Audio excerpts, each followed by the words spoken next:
how to use Nike's size chart to pick the right size. Hello and welcome back, everybody.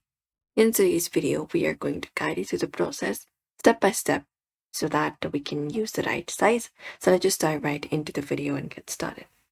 So for that, we can open up the product page. We can go to Nike and open up the shoe or the clothing item that we want, or the specific product that you would like to purchase. Usually it's for shoes, clothes, etc. So let's head over, for example, this graphic tees section. So I'm just gonna head over there and view one of the product, for example, this product right here.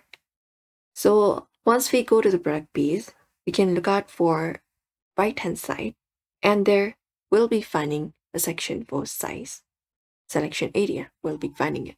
So if you want a large t-shirt, we can select large option, otherwise small, big, etc. And basically click it. Otherwise, we also have this option called size guide. We can click on this option right here, and Nike will provide size charts for different products.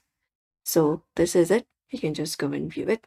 We have it for shoes, men's clothing, women's clothing, kids, etc. Make sure you are selecting the correct category.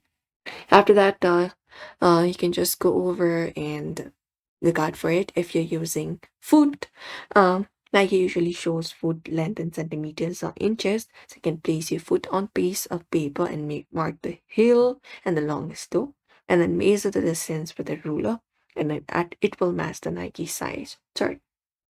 And you can also check the size conversion, and that will help if your country uses different sizing.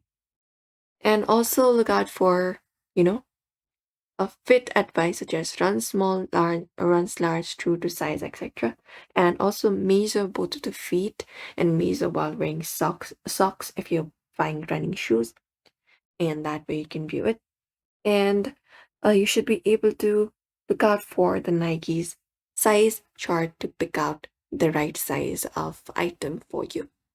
So you can just go over and follow this step, which is pretty quick and easy. You can view the table right there and you should be able to view it. So we hope this video was helpful. Give this video a like and subscribe for more.